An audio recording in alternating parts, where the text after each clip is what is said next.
Hello, my name is Rich Howard, owner of Architectural Builders Supply, and this video is to bring you a closer look at the Rockwood number 2601C in a US28. So what is a 2601C? It's this funny block of something. It's just a weird piece of material.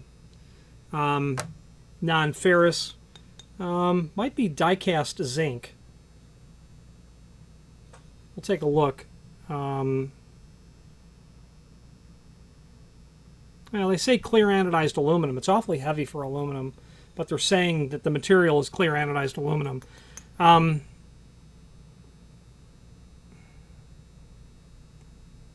so sure that this is aluminum. Regardless of the base material, it's non-ferrous. The question becomes is, what in the heck do you use this for? And if you're new to hardware, you'll be baffled by what it's for. I've been doing it for 30 years, and I'm still sometimes baffled about it. But the fact of the matter is this is what's called a mounting bracket. And a mounting bracket, very simply, allows you to install a piece of hardware compatibly with a secondary piece of hardware that's in the way. So the application for a mounting bracket like this is when you have a door coordinator. A door coordinator does the job of basically when you have a pair of doors, it is the traffic cop. It will tell one door to stop and let the other go, then the other door will close. So the actual application is a pair of doors where you have an automatic flush bolt on the inactive door and you have an astragal that's applied. So the astragal, let's say that the astragal is applied to the pull face of the active door. If you had a pair of doors and the active door closed first, the inactive door is going to hit the astragal and won't be able to close. The coordinator will allow the hardware will tell the active door to stop, let the inactive door close, and as the inactive door closes, the active door can then come and close. Well, what's closing the door? The door closer. And if you have a door closer that needs to be installed with the parallel arm bracket where the coordinator is installed, you need a mounting bracket is the bottom line. So what happens here is, it actually goes this way if your coordinator sits in here. This gives you room by which to install the mounting bracket with the attached or the included screws to your frame and your parallel arm bracket so that your coordinator can go through and your parallel arm bracket can mount to this. There is an image down below that shows what its sister product looks like installed, but it's perfect in terms of expressing exactly how it's supposed to look. One thing that might occur to you immediately is that when you install your door closer, you're going to need to adjust the height at which you're installing it because you are now installing it onto this mounting bracket that is mounted, to the rabbet or the soffit of your frame. Let's take some basic dimensional properties and we'll switch and look at some technical drawings. Overall width, about just shy on 5 inch, about 4 and 31/32. Depth, just shy on 3 inch. Thickness, just shy on 1 inch. Over here, it looks like it's about just shy on 5/16, or about 5/16. We'll include fasteners. These short ones you can use for your parallel arm bracket. You're going to need to drill and tap into that. Absolutely you will, because that's the whole point of the mounting bracket. You can't pierce through your coordinator. You can't run screws through it to install that parallel arm bracket. So if you had a pair of doors and the closers were regular arm mounted and your coordinator was, your bar style coordinator would be mounted to the soffit, you would have no need for a mounting bracket, or two of them in fact. But generally on, reverse bevel doors, this material would be installed on the side of egress. So you're not going to have closers on the pull side. Let's switch to the screen view now and take a closer look at some of the supporting documentation. Here's the item that we are indeed looking at. This is what the 2601C looks like. There are two styles, and they're different only in how they relate to the depth of the jamb, and we'll talk about that in a moment. Mounting bracket, clear anodized aluminum. This is definitely a powder-coated paint. This would be for a soffit size over 2 1/4. Let's talk about that. Soffit is the term. Here's a frame. Imagine this is a cross section of your header. All the components, Your return, if you have this, it's a back bend return. Face, rabbet, stop face. Let's do this. Stop, stop face, soffit. Okay, so it's soffit mounted. It goes on the stop, but in particular, so this is the stop, but in particular it mounts to the soffit is what happens here. So it's going to look like that, right? And then your coordinator is going to sit right in there. You're going to pierce through here with your screws. Your parallel arm bracket's going to sit here and get mounted. Well, probably just 2 holes. Well, 4. Okay? That's how that's going to work. Door swings out. Soffit. Okay. Now, it's 5-inch long. Stop applied hardware. Includes some fasteners. Features prevents the inadvertent disabling of the coordinator by fasteners passing through the housing. Here's a real-world example of a mounting bracket. Imagine if you ran your screws for your PA bracket through the body of the coordinator. It's very likely you're going to destroy the coordinator. And I've had people call me, hey, your coordinator doesn't work. What do you mean it doesn't work? Well, I had installed the closers. You know, it worked fine when I tested it. I installed the closers and it stopped working. Okay, let me look at your order. Okay, you didn't order mounting brackets. And what I mean to say is the client just ordered the material with no interaction from us internally. And of course, we would endeavor to say, hey, you need a mounting bracket with that. And of course, that's what happened. The problem with that was he needed a new coordinator, he needed mounting brackets, and he needed to reposition the door closer a little bit lower. So that's where you really want to make sure you don't make a mistake.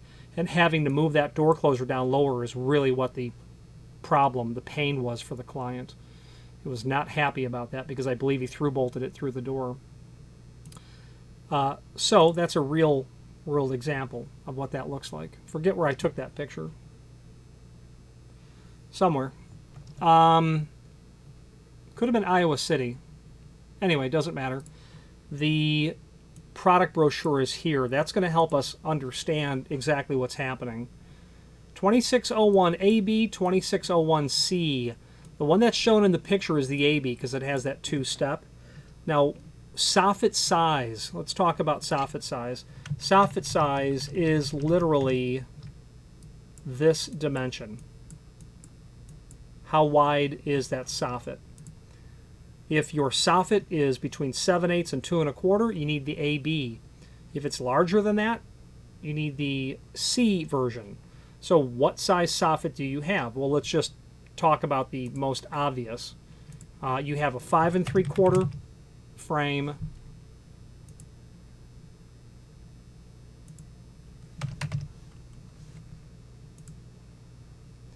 You have a 5 3/4 frame minus 1 15/16, minus 1 9/16 because you have an unequal frame, unequal rabbet. You have 2 1/4. Now, if you had a 5 3/4 frame minus 1 15/16 minus 1 15/16, you have an equal rabbet frame. Now you need the AB version because you're now smaller than 2 1/4. So calculate your jam depth, subtract your rabbets, equal or unequal rabbet. They'll always have a 1 15/16, and you'll either have that again or 1 9/16. Seco makes them both ways. All manufacturers can make them both ways. You know, you just have to know what you're dealing with. Or if you have an 8 3/4 frame, 8 3/4 frame, equal rabbet, you know, you're way covered. You're good. So just that's how you'll go about calculating what size you're going to need. Okay, and that's what it's for. You'll need one for every door closer that you install. The weight of this item, it's not very heavy, maybe 3/4 pound or so.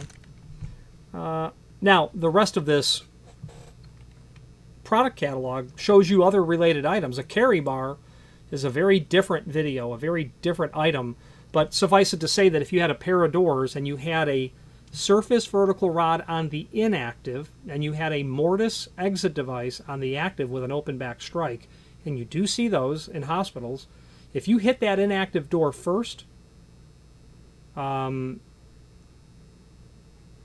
going to want to be sure that you have a carry bar. Let's back up. You don't have a an open back strike. You literally have a standard strike. With an open back strike, you wouldn't need a carry bar. But a service vertical rod on the active has a mortise exit device, or a rim device for that matter, and you hit the inactive door first, the carry bar helps you push the active door along with you so that it's not the strike that's pushing the latch bolt. Bar coordinators are not in this catalog. Anyway, a bar coordinator are not in this product sheet, but I'll show it to you. The universal coordinator, we sell these occasionally. There are 3 types of coordinators: gravity, universal, and bar. All of them are common. The bar coordinator is by far the most elegant version of those 3. Let's take a closer look at the bar coordinator, since that's what you're going to be using this with. Okay, now we have uploaded here the product catalog, and that will show us the bar coordinators. Let's take a closer look at that real quick.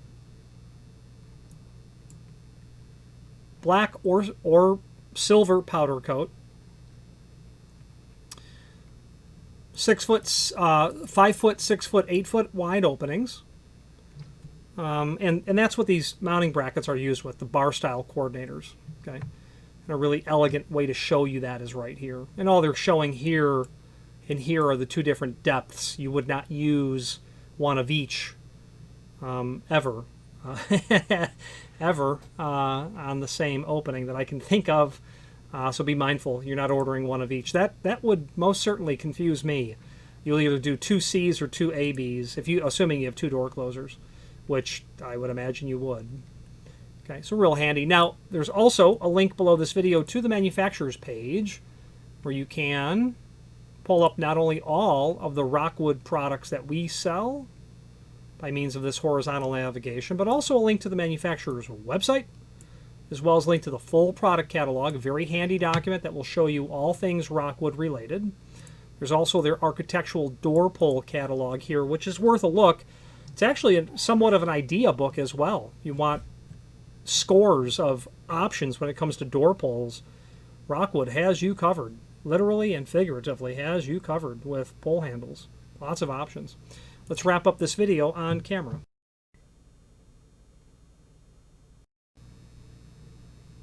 In conclusion, I'm quite the fan of Rockwood, and it's not that there's anything necessarily special about this mounting bracket. There's really not. But there's certainly something quite special about Rockwood. They are, you've heard the phrase or the term a well-oiled machine. That Rockwood existed, and then they applied that. They came up with that from Rockwood. And what I mean by that is they are extremely predictable when it comes to shipping lead times. It's Rockwood Manufacturing. They are a manufacturer. They make things to order, so plan ahead. But when it comes to the dependability of their published lead time, no one does it as good as Rockwood, and that's a fact. Their technical support is exceptional. Their customer service, you really need to get to tech support because customer service can answer the questions. It's as if the people that are in customer service worked in the shop, worked in the manufacturing plant first, then came up front. There's, in my experience, no other way that the people you speak to on the phone have such an intimate understanding of the product line, and they're really exceptional. If you have any questions on the Rockwood number 2601C in a 28 finish, again also available in black, or any other Rockwood product, please feel free to reach out to us. And thank you. Again, thank you for watching, and if you've enjoyed this video, please click thumbs up. Please subscribe and maybe even send the video to someone that you know. Thank you.